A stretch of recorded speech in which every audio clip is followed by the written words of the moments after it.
please put your hands together for Joy Regalado and Katie Sudrife. Yes, the two of them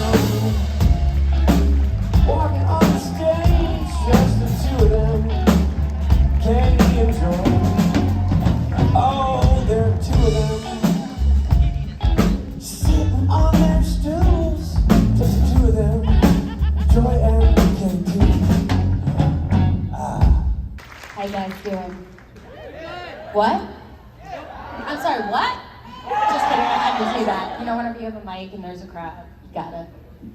I was wondering about your audition process. Like, when you auditioned for the episode, did they tell you you were gonna sing, and did they kind of tell you it was gonna be like meta? Had you seen Supernatural before? So, my ex-boyfriend, who I'm still best friends with, fortunately, he was a huge Supernatural fan. And so I'd heard about the show through him, thankfully. And then he also is the one who even showed me the song Carry On where it's on.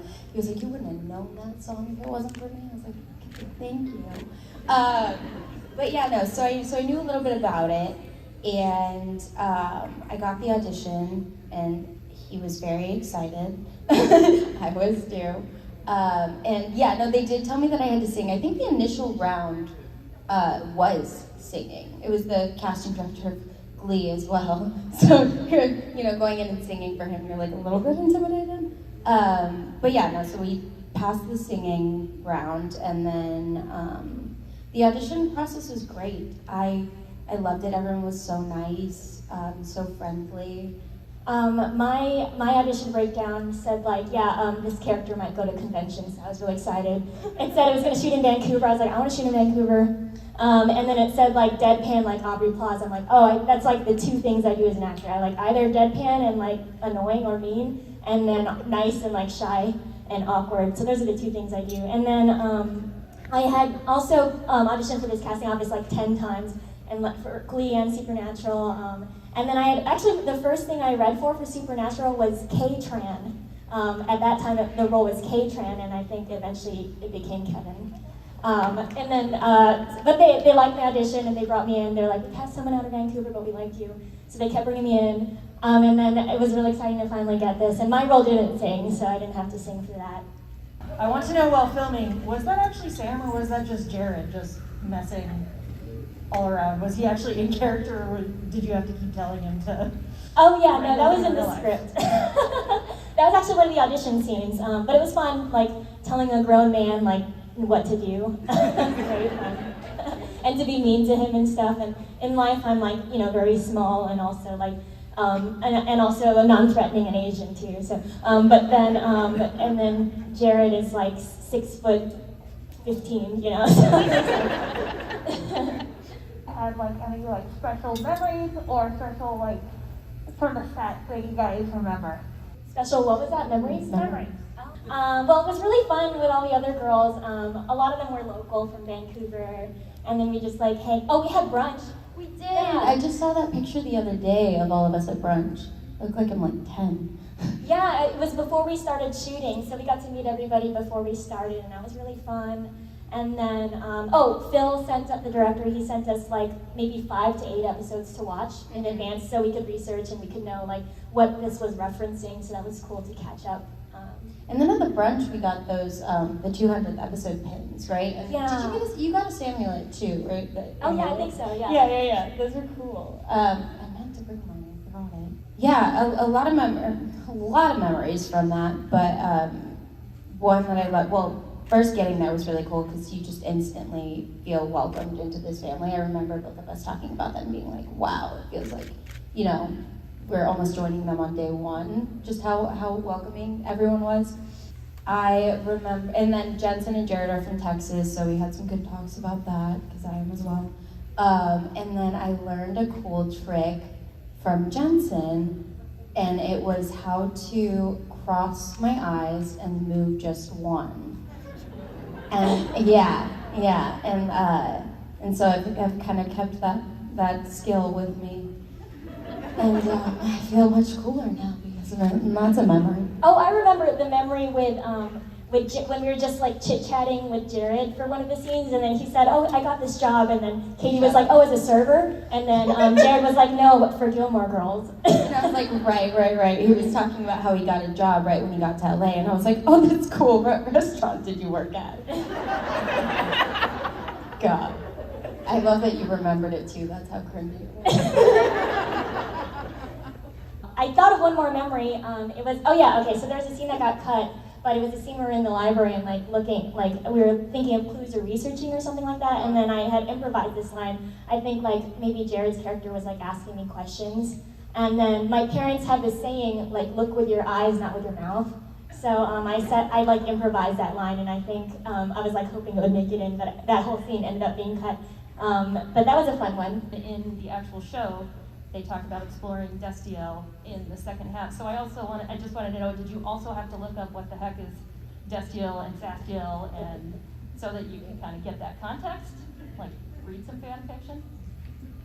Yeah. Phil talked us through some of it, and then looking up some of it. And then I used to be, I really did. I was a fangirl. It was also kind of impressed upon us too of like, these are like we're representing the fans, so we kind of felt the responsibility too of like, yeah, like we're like really smart, real people who like just have a passion, you know, so yeah. Exactly, yeah, that was really, really cool to know that like we were getting to represent everybody, but then with that came a lot of pressure. And I forget who it was who said it, but someone was like, they're either gonna love you or they're gonna hate you. And I was like, okay, cool, no pressure. All I can do is do the best I can. So thankfully you guys loved and supported it, and it went well. So yeah, but it was fun. Yeah, definitely. We had to learn what a Sam girl and a Dean girl was. I'm like, oh, I think I'm a Dean girl. Yeah. I definitely, yeah. I agreed with Marie. I was a Sam girl. Yeah. Go Sam girls. For me, it was a hair thing, I think. I was wondering if you could tell me a little bit about what your reactions were when you got this script and you read the songs. Yeah, I thought the music was just lovely and great and catchy, and I didn't mind listening to it 100 times to learn it. Yeah. I loved A Single Man Tear. I just wanted more of that song. Right. I definitely had to be like, what are they talking about? Yeah, it was genius, I thought. And then, of course, the cover of John and Mary. That one? Oh No, Carry On. Carry On, of course, Carry On, my favorite. Yeah. And then, like, I guess that's another strong opinion I have. Like, I love Peter Cetera and, like, Chicago and, like, 80s songs. Like, I'm, like, the one small Asian girl in the Toto concert or Chicago concert. So I was like, I was so into the cover. It was really cool. I thought that this scene was fun with all the props and stuff, and then her burning, and like, I was like, oh god. Oh yeah, and then the lights with the car. With the car, and we were being driven, that was so fun. Yeah, and then the lo-fi, like, you run by with the flashlights in the back to simulate. Oh yeah. That was really cool. I guess that's how they really used to do it sometimes. Yeah, I don't know, that was elaborate. Marie had a budget. And I actually, in high school, I was gonna be a doctor, like my parents, so I actually never did acting or musicals or anything in high school, so it kind of gave me this experience that I never had of like, oh, this is what it's like to be like a drama person in high school. It did feel like we were in theater for a bit there, which was really, really cool. Nice little throwback. So you kind of got the experience, it's kind of accurate. Obviously, at the end of your episode, there was a surprise guest at the very, very end. Did they let you know any of the meaning? Or are you like, why is this guy behind an umbrella? During the, so that the fans who were there couldn't see him? Like, what's the? Oh yeah, we had to wear like I forgot about that. We had to wear like things that hit us because they were fans that were like came to the school to watch us film and stuff. How it was really cool. We met some with like the little Sam and Dean dolls. So yeah. That was really fun. We had to walk around with umbrellas as well, but yeah, they were very protective of the call sheet and stuff. No, we were told the importance of it, and who Chuck represents. Yeah, one of the episodes we were assigned to watch had him in it. Yeah. And it kind of explained the backstory, and it was in the script, so we knew it was going to happen. But it was really cool, and it definitely was sad that like we only got to act with him for one line. He was so kind, though. Yeah. It was definitely really cool to like. It was like the longest job I had worked on at that time. So it was really cool to like see, veterans. It's like, oh, people have been doing this role for like 10 years. Like it was just like cool to see them snap into it so quickly and to see how they worked and how they engaged with the characters and the material and stuff. It's like a master class in acting for me. Hi. I have a super basic question. What was your favorite and least favorite scenes to shoot from your episode of Supernatural? I don't know, maybe it was like the big musical stuff, like the stuff on stage, because it was like all of us, all the girls were there, and we were all in together making a musical, and that was really fun and ensemble-y. But it was also really fun to shoot just like the 2-on-2 scenes with, and the 1-on-1 scenes with like Jared and Jensen and with Katie and stuff.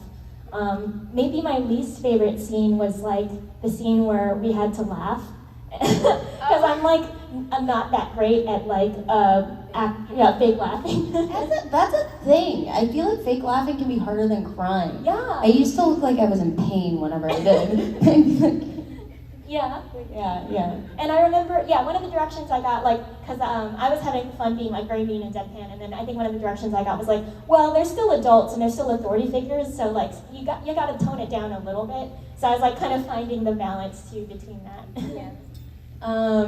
I loved comedically. I loved the scene where Jensen's asking about everything that's going on, and I'm talking about like the fandom and Destio and how you can't spell subtext without SEX, and that was a really fun one. Oh yeah, and then when they called them old, right? I loved that. Yeah. That was really fun because I feel like that was when they were really in their own, and I don't know. It was a good scene to we got to play off of each other and also got to act with them, which was really cool. Yeah, and then also that scene where Jared was messing with the controls, like I said earlier, to put a grown man in his place. I don't normally get to do that, so that was fun. Yeah. Oh, they're gonna play fan fiction. Oh, yes. At 8. Yeah, they're gonna play the episode. So if you guys want to see it. They're screening your episode tonight? Yeah, they are. Are you guys going to be in attendance for that? Will we? Or maybe emotionally in attendance? Emotionally in attendance. I mean, It's such a great episode. I haven't seen it since in a long I time. know, yeah, I'd love to see it again. It truly is. Whenever I list my favorite episodes of the show, it's right up there with the best. It's such a unique episode. You guys are great in it. And Phil Segretia, who directed it, just knocked the leather off the ball. I mean, technically it's one of the most complex episodes the show ever tackled. The musical element of it, the playback of it all, and everything. It was a monster. Good pun, I guess, because it's Supernatural. It's a monster episode, but it really was. And I guess you guys had never done one before. Forget it. You guys are so late. It's like, I don't know. I know that you're killing off band members. Right now, I vote Stevens next. I'm just gonna say it. You know what I'm saying? I'm in for that. If you're taking votes. No, it's a great episode. I'm so glad they're.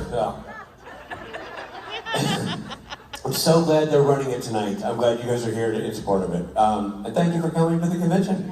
Ladies and gentlemen, Katie and Joy! Just the two of them. Getting up on those stools. Just the two of them. Katie and Joy.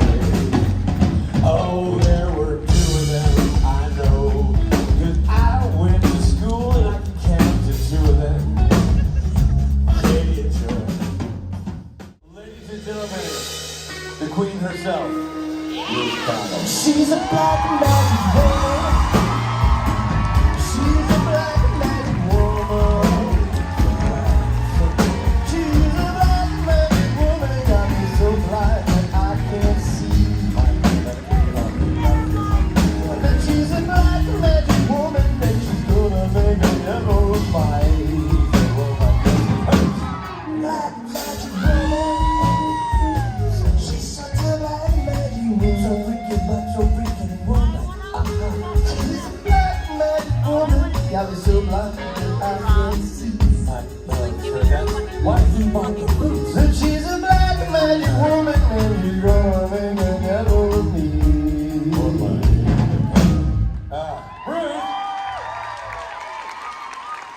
It looks like a synchronized dance. I swear to you, you guys rehearse in the off season. I mean, Well, he just goes to dance mode.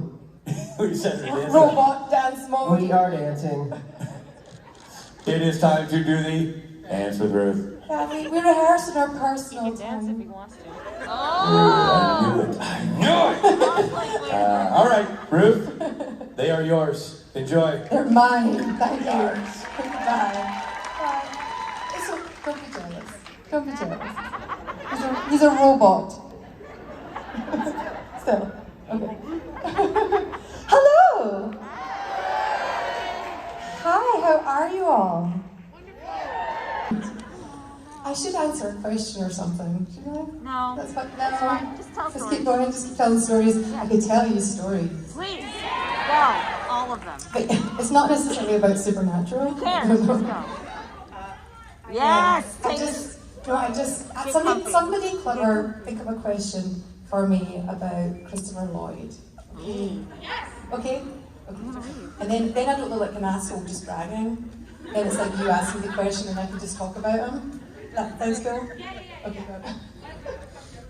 Okay, this is not going smoothly. It's not going very well. We have some very special guests here. Oh. Backstage. His earlobes, kids. I wonder if they're starting to get nervous. Even talking about them. Hold on. Let us torment Let's them. see if I can see them through the curtains. Hold on. Would you like to see one of them on stage? Yes. Bring them all. They might go and run and hide them. Hold on. No, Hold on. I'm sure it's. Hold on. Hi. Calvin, do you want to come and say hi? I think it's Calvin. Come on. Come on, Calvin. We love you. This is Calvin Benedict, everyone.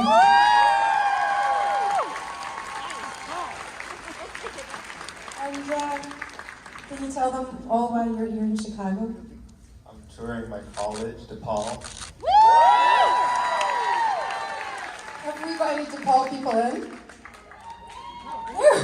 Talk to her later, get some tips. Thanks for being so brave and coming out. You're a good team player. Love the Bowie shirt. Yeah. Shirt's great. The rule is you've got to know at least 3 songs to wear a t-shirt, That's fair. right? Yeah. Yeah, that's a hard rule. I'll not test it right now. I was gifted the shirt, so. Okay, that is only one. You only got to name 1 song. That's okay. Okay, now that I've embarrassed you thoroughly, is there anything you want to say to your fans? They're all here for you. I mean, okay, if I did one David Bowie song, it'd be Heroes. Yeah. You can come up and sing it tonight at the concert. Yeah. Everybody cheer if you'd like to see Calvin sing Heroes. No pressure. Okay. This is alright. I'm just introducing you to the entire family now. It's all good, isn't it? Aw. Thanks, guys. Thanks for being a good sport. Okay. You can relax now. Okay. So my question now, I'm changing it because you were talking about Christopher Lloyd. Back to the Future is my favorite movie. It's Calvin's favorite movie too. Oh, that's so nice. Should we chat about it later? Yeah, later. So do you have any stories? Oh, well, finally! It's so incredible that you asked me that today of all days. So yeah, I just filmed with Christopher Lloyd. That's amazing. And when I signed on to do the film, it's an independent film. He wasn't on board yet, so it was a total surprise. And he was so cool. You know when they say don't meet your heroes? Like sometimes you should, because he was awesome, totally switched on. And we were in the green room, just because you asked me, I just thought I'll just tell you a little bit more about it. And we were in the green room. It was early on, and he's a little tiny bit hard of hearing, so you can't be shy. You have to just commit to what you're saying. So I said to him, "Are you enjoying your time in Leeds?" And he's like, yes. He said, "My wife has always wanted to come here because," and I could see he couldn't remember the name of the place. He said, there's a place that she wanted to always visit that's near here. And you have one of those moments, of just a perfect moment in your life. And I went, "The Cotswolds?" And he went, he looked at me like I was a genius. He was like, yes! I was like, yes! I read Christopher Lloyd's mind. And so yeah, they were going to enjoy a little trip to the Cotswolds. And anyway, that's just one of many goodness, there were loads of stories I could tell you and bore you all with, but it was awesome. He was wonderful, and I can't wait for you to see him in the film.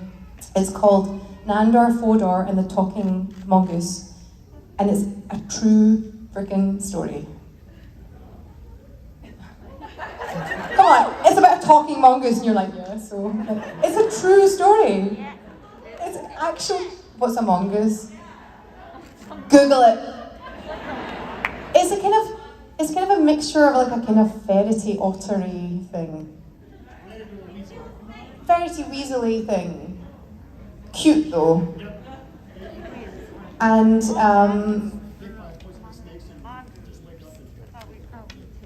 oh yeah, okay. They sound quite predatory by the sounds of things. But anyway, I'll not. Somebody else asked me another question if you want to know more about it, but anyway, we should take a look out for him. Thank you so much for your question. You're awesome. Thank you. Hands up who's new here. Welcome.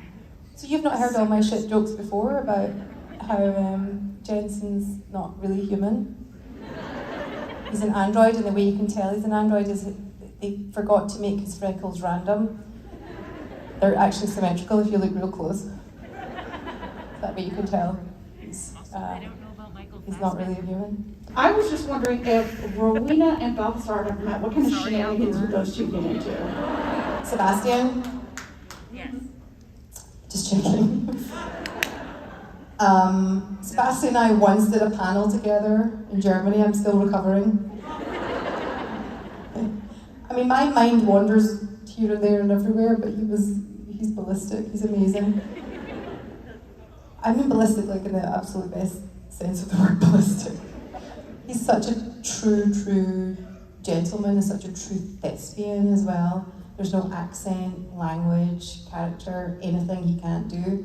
So I would just love to have had the chance to have acted with him. I think he's really the real deal.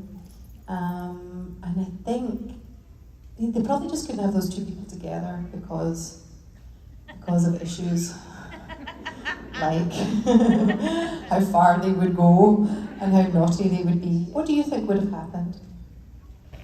I can't say for sure, but I think they would have definitely gotten into a lot of different sort of shenanigans and caused a lot of mayhem. Yeah, and probably would have tried to do each other over, right? Oh yeah. It wouldn't have ended well. Yeah, it would have been a love-hate relationship, I think. Yeah, but sometimes they're the best ones. Mm-hmm. That's not healthy. Don't do that. Don't do that. It's fine on television, but not in real life. How was it? How was your time out here? How was it? Aww. I heard you brought Calvin on stage. So I brought Calvin, and Amelie was brave too. She came out too. Yes. And so Calvin's going to sing Heroes tonight. Aww. Got voice like an angel, that kid. Is that play okay? the drums. Is that okay? Yeah, okay. He was great though, wasn't he? And he made a friend from DePaul. Who's the DePaul lady? DePaul person? Cool. Yeah, Hey. just the DePaul people, yeah. Awesome. It's important that we get Calvin up on stage because we're just about 6 months to a year before the Spade Boys and Calvin take over this job we're doing. You know what I'm saying? It's the Calvin and Spade experience, what the children doing, what the men used to do. That's right, and I remember they were on stage together before, so I wasn't afraid. I knew he'd done it before, so I wasn't popping his stage. Wow. You almost had me. That was a family moment. And you had to get jumped. Then you got dirty. Wow, ladies and gentlemen, I apologize for Ruth Connell. She's a black magic woman. She's a black magic woman. She's a black magic woman. Got me so blind that I can't see. And she's a black magic woman, and she's gonna make a devil of me. We are just a conduit to bring to you what you really are here for. We are going to announce this and dive out of the way before the stampede. Ladies and gentlemen, America's sweetheart, Misha. She's my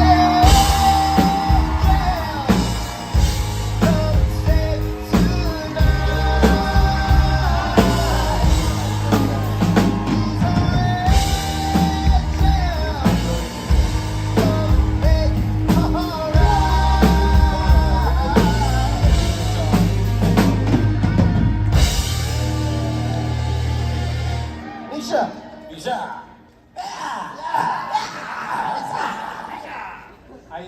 I had a meet and greet earlier and was reminiscing about, someone said, are you going to record the next season of your podcast in Rich's closet? Right. And I said yes. Of course. Because I know where you keep the keys. And contractually, you didn't let us move the chair or microphone, so I have to move around that every time I go change clothes. And was just thinking about how you wouldn't even know I was in there until you hear the sound from inside your closet. You're like, ah, Misha, Right. what are you doing? And then I started reminiscing about all of the cameras that you had around your house. Yes. And all of the video footage that you presumably still have. Yeah, what did you do with that? That's for daddy time. I like to have Misha changing again, Misha checking out his body parts that he wants to work on in the full-length mirror that's also a camera. And that's just a Tuesday. Yeah. So that's just in one room of the house. You're doing great in yoga. Very flexible. I'm proud of you. Your Russian Cossack dance is, you go very low with your knee bends. And 120 frames, that's some beautiful slow-mo. And I have to say, just because he's invited me over and we press pause, your glutes are in great shape. Great shape. Great shape. So kudos to you for a job well done. Thank you. And I hope to see mass improvements when you move into the home this summer. Ladies and gentlemen, Misha Collins. Hi. It's nice to be back.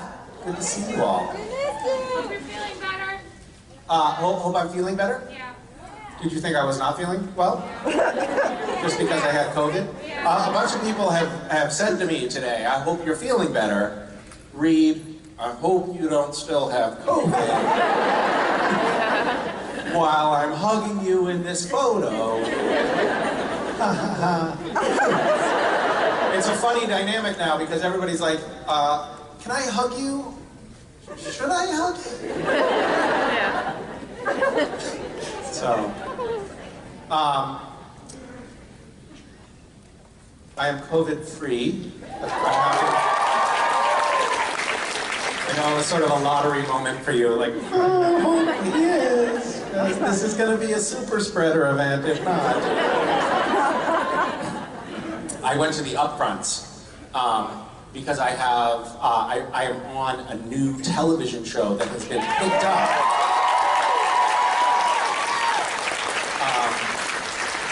Through some terrible marketing snafu, they've accidentally put me on another show.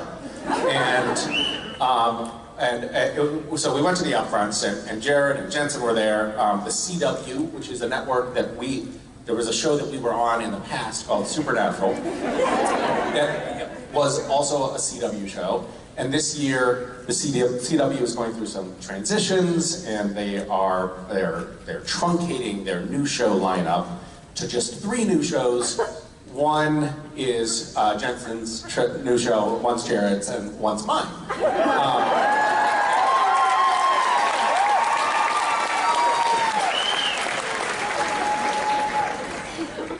Which is sort of a tacit admission that the Supernatural was the tentpole of the network. No one has actually said that to me, but I'm extrapolating.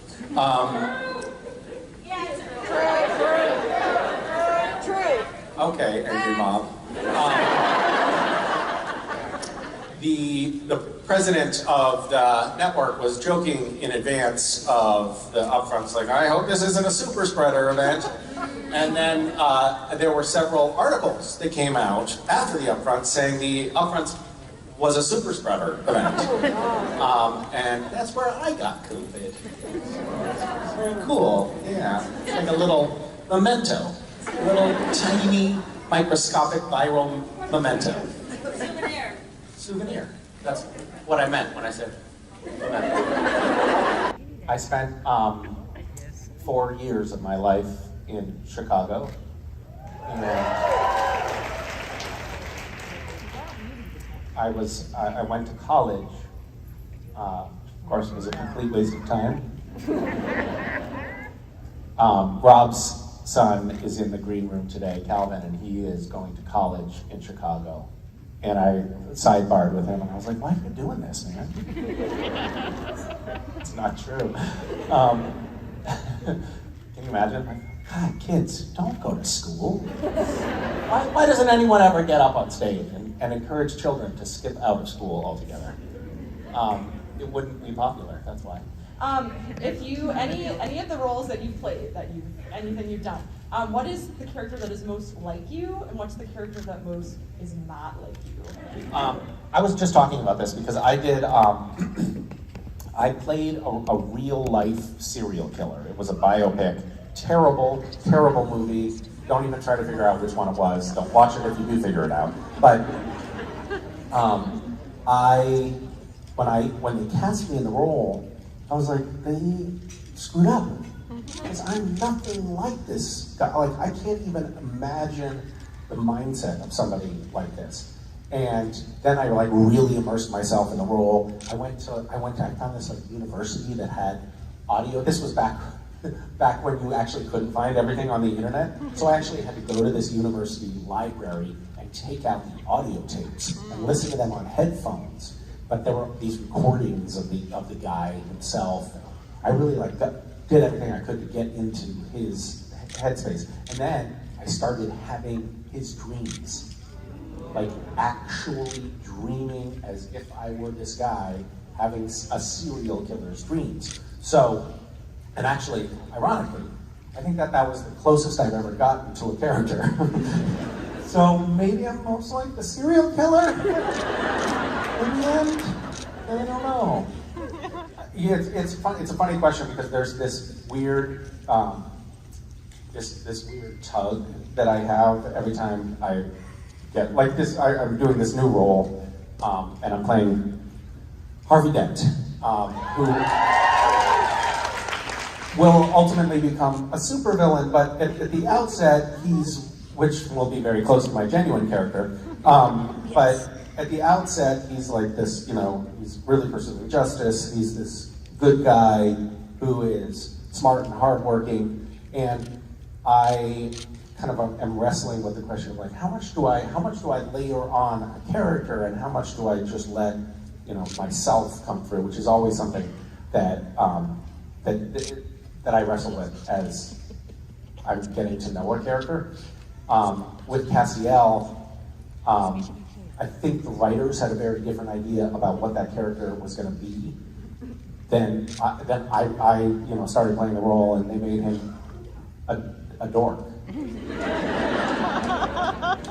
My question is about the new Gotham Knights and Supernatural. Like, what's the difference between the sets? Like, what do you miss from Supernatural? What do you like about the Gotham Knights set? Well, I haven't. We shot the pilot in. Can't remember what's a secret and what's not a secret. Every time since I started working on Gotham Knights, every time I've gotten up on stage, I've said something that's gotten me in trouble. So I'm trying really hard to be a good actor right now. What is different is that the Gotham Knights so far is a bigger show. So there's a little bit bigger budget, there's the scope and scale of things is a little bit more epic. They're putting a lot into the post-production CGI. So like this is probably something I'll get in trouble for. So the sky, like they're doing a lot of CGI of the skyline to sort of create this Gotham universe that feels kind of epic in scope. But that's like the sky itself will be kind of like painted in a lot of the show. On Supernatural, we didn't do that. If it was like, we were shooting a scene that's supposed to be summer in Kansas and it's snowing. We're like, well, whatever, it's snowing in Kansas in the summer. Whatever, it's Supernatural and nobody's actually watching this sober anyway, so it's fine. But as, like this show at the outset is just the scope and feel of it, like, is a lot bigger. I mean, I think the fact that there's, I don't know how, we have whatever, 8 series regulars on the show or something. I should know that number. But on Supernatural, when I joined, there were 2 series regulars.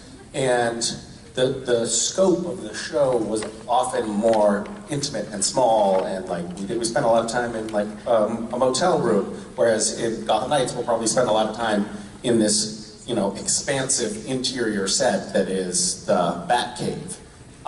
So it's different. They're also kind of working in this weird anachronistic, which means out of time. It's like kind of it doesn't really what that word means, by the way. But it's like it's not quite fixed in any specific time. It's like, or it feels like it's maybe 20 years ago, sort of. But it's got like a weird kind of combination between Gothic and early 2000s and like pseudo cutting edge technology vibe. It's kind of its own little universe, which is another thing in Supernatural that I don't think that we had to create. It was like we're in this world, whatever this reality is, and now we're creating something that's the whole show is taking place in sort of an alternate reality, which is kind of cool. I noticed watching the Gotham Knights trailer that your Harvey Dent voice sounds very similar to Cass. And so I was wondering if that was a choice that you made, or is it just kind of second nature for beautiful like that? And does it hurt your vocal cords still? You didn't really sound like Cass. It wasn't quite Cass. It did kind of, yeah. No, I disagree with you. I think you're lying. It doesn't sound like this voice. What? It doesn't sound. Is what? I don't know. Something about a frog? I will prove you wrong. When you watch the series, I think you'll see that it is not a Cass voice. You don't sound like this. It might be just automatic now. When I'm in front of a camera, I'm like, it's going to be significantly more stark on Gotham Knights too, because I'm with a young cast who have they still have vibrant, youthful vocal qualities. They have normal, high-pitched voices.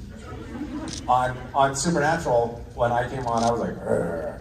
And then Jensen was like, Jensen, who had been the deep-voiced guy on the show, was all of a sudden like, no you don't. No you don't. You don't step on my low voice. I'm gonna go lower than you. And then he was like, "Rrr." And then I was like, fuck you.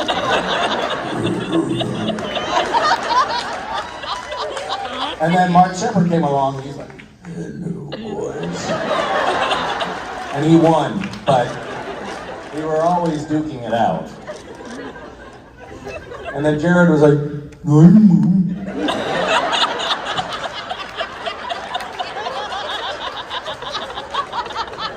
Do I talk first? Do you talk first? I don't know what to This is an awkward, Okay, I thought you were gonna say it's an hi. awkward first date. I will say hi. Hi. I'm sorry, now I cut you off. Hi. My name's Kathy. Kathy, thanks for taking this conversation by the horns. Okay. Yes. This is my first con. Oh, really? Yep. Well, congratulations. How's it going for you? Oh, well, much more amazing at this moment. What was it that caused you to make the decision to do this? How did you become this desperate?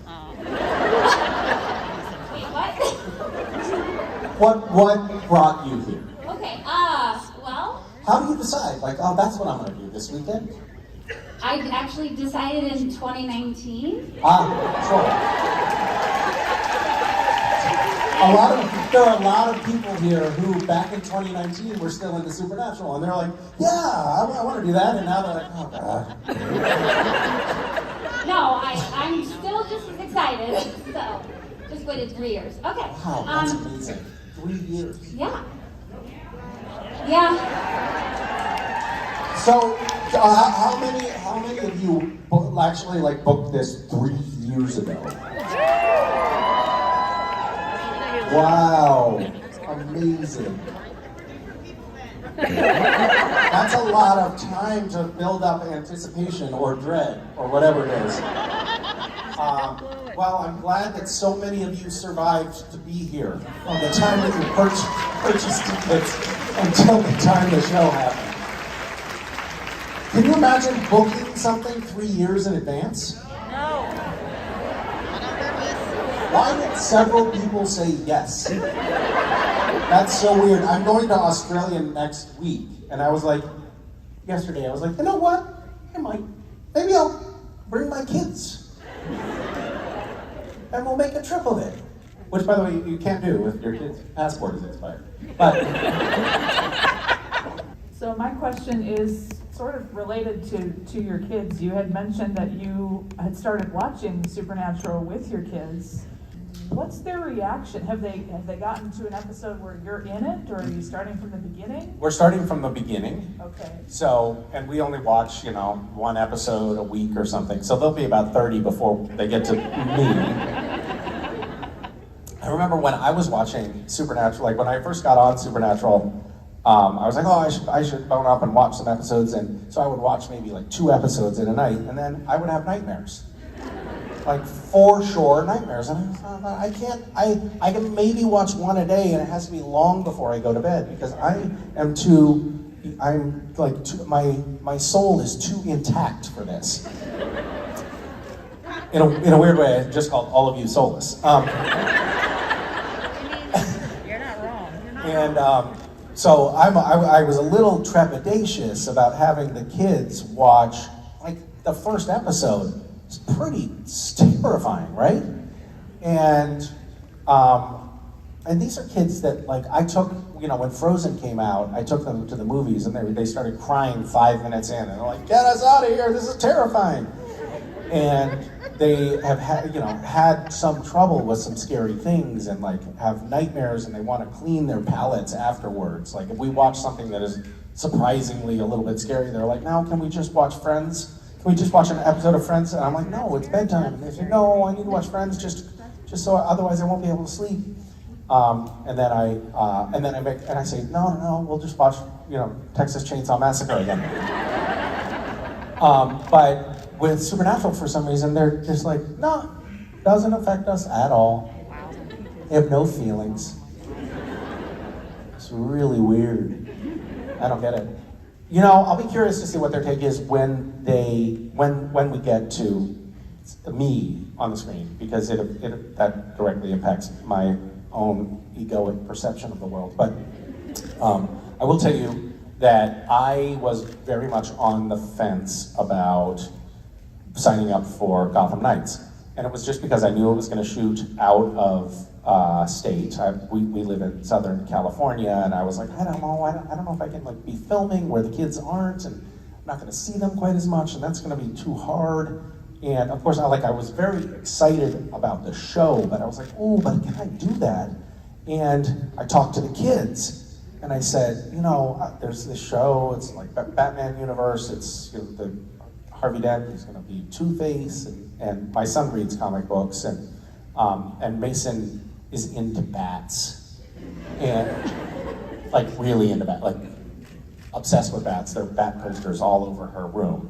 It's creepy, and so I told them what it was, and that I would be filming out of state, and they were like, oh, do it, and I was like, but kids, that means I'm not going to see you so much. And they were like, so? I do believe that I called them little shits at that point. But they were so enthusiastic about it that ended up being the tipping point for me. And I was like, okay, if they're really, they seem so genuinely excited about it, that I was like, okay, that's license to do this. And also, I get to be in the Batman universe, which is really cool because I'm into bats. So, yeah, there you go.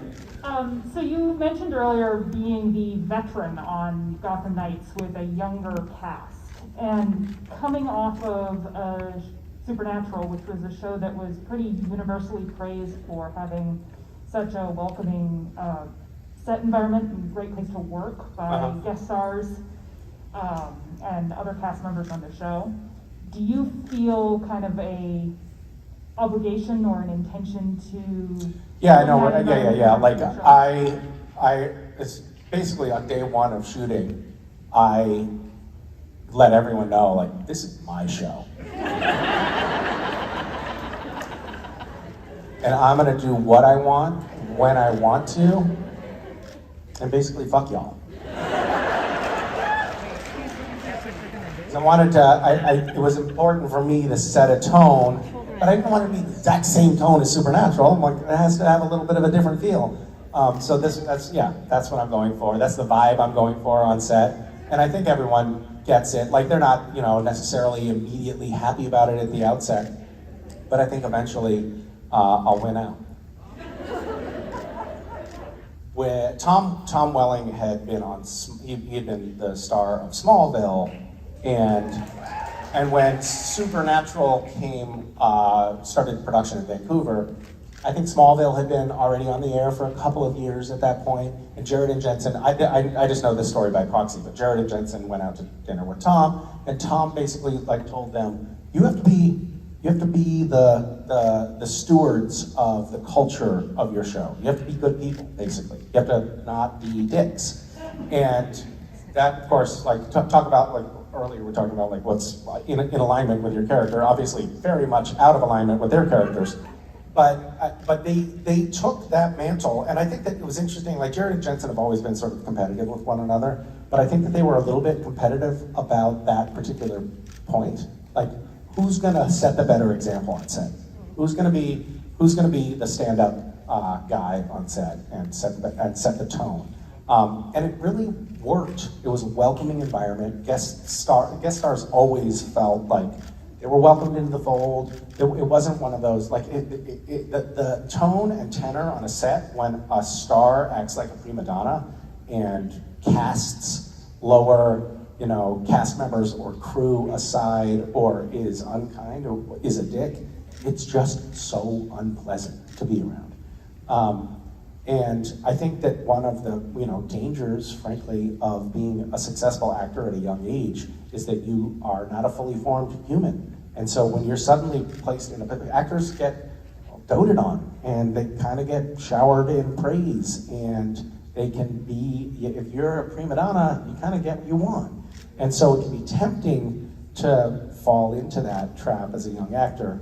And I think, by the grace of God, Jared and Jensen didn't do that. And they set a really good tone. We would have these dinners once a year with the president of the CW, Mark Pedowitz, who's a great guy and a really great leader. And he would always have us have a cast dinner with the cast of a couple of other shows that were just starting up. And his intention was really hey, do what these guys are doing. Set a tone on set where everyone is happy to come to work, where you're showing up, knowing your lines, and on time. And that really genuinely helps breathe longevity into a show. I'm a little bit on set, I can be a little bit more of an introvert sometimes. I actually kind of want to go just hide in my trailer a lot and read or something. But I am conscious of the fact that all right, I've been on sets a lot, and I kind of understand how these dynamics work. So I am consciously trying to, help collectively mold an environment that will be good. We'll see, I don't know. But it's so important. It's a funny thing. I noticed when I first got on Supernatural and first got started getting shuttled around by a driver in a limo to publicity events and stuff. It was this brief moment where I was basically an entitled ass. I was like, you're late, and just started noticing entitlement welling up in myself. And luckily, I think I mostly caught that and mostly nipped it in the bud. It rears its head from time to time, but there's a draw to it, and the entire system of how sets are set up is designed to cater to the prima donna actor. Because if they don't deal with a prima donna actor, a prima donna can just shut production down. Somebody can just sit in their trailer and stay there for hours and cost the studio tens of thousands of dollars in overtime. So Yeah, so the entire system is like, can I get you anything? Can I dote on you? Like, it's almost like you're treated like royalty, and that can go to your head really quickly. So it's something that, I don't know, something that I think about, and I wish I wish we had a different system. Like in Europe, from what I understand, a lot of actors are just treated like other crew members, which is how it should be. I mean, we're all just working on this thing together. No one's better than anyone else, except for some of us are a little bit better, but you know. So how do you think Castiel would have reacted to the fan fiction episode seeing the play that the girls did? I think probably would have said great casting. I'll tell you how I reacted. Why isn't the real Castiel in this episode?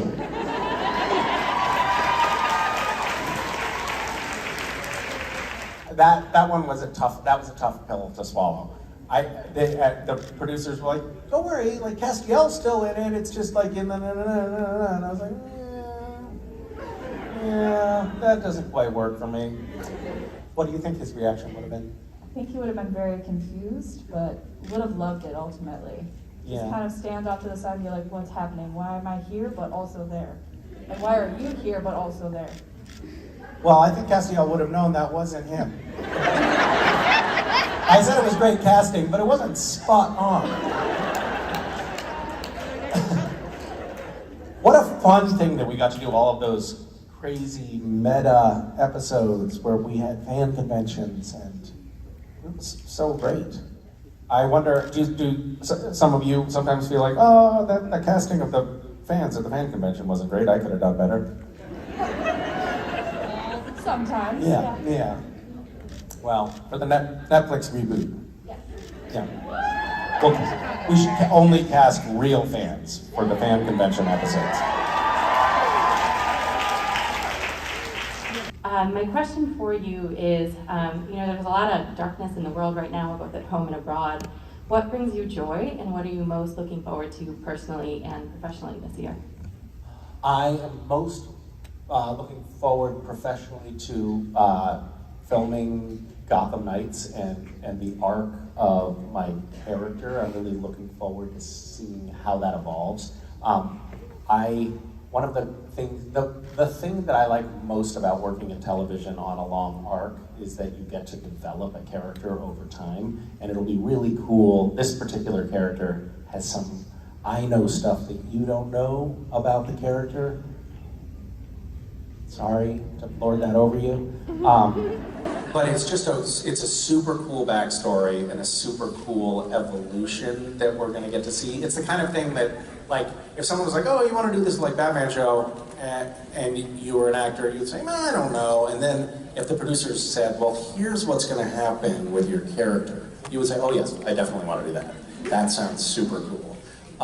So it kind of, it almost feels like a once in a lifetime opportunity to do something really cool. So I'm excited about that professionally.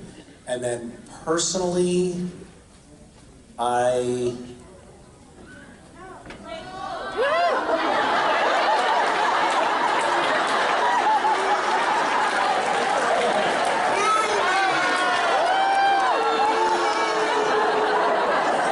use a smile.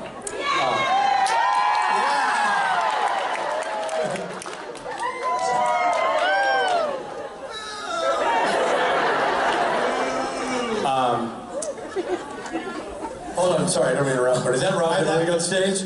Boo! Yeah. I love that I have tried to cultivate this artifice, this faux persona of being like the kindness guy. Oh, yeah. And then as soon as you guys get up on stage, the Misha fans are like, Talk about exclusive. Yeah. I told you guys to love everything. Okay, we would love them. F off! We're saving the kids, but fuck the band. There's your t-shirt, everybody. Are you excited about your new show? Yeah, well, just explaining that I was excited about it. Until I started asking? Yeah, yeah. I've lost all enthusiasm for everything now that you're here. I feel like these people. Dead inside now. You know what somebody's describing? Like, no, I just feel like the world has been ripped from my hands and life as I know it has been stopped silly. You know, like when the band takes the stage. It's that kind of feeling. The conventions, they make you feel so good about it. Like a melon baller has scooped out my soul. They mentioned our new record. Well, that was a nice image. A melon baller. It's not too much of your soul. There's no melon baller worth. Little chunks and underused little, you know. You big melon ball person? Thinking about melon ballers. How did that come Well, up? how do you get your melons in tiny little edible balls? By hand? You use a baller. Oh, you're believing. You don't get all high and mighty, mister. I make my own fruit leather. Let's not sprain the rotator cuff. Now you know what we mean when we say Rich is a baller. Yeah, Rich is a total baller. A melon baller. I'm a melon baller, yo. I'm a melon baller, yo. Don't. Fruit salad. Fruit salad. Oh yeah, fruit salad. I'm a melon baller. And the raisin. And the guava. Who wants a guava? Is there a way to... Ladies and gentlemen, Misha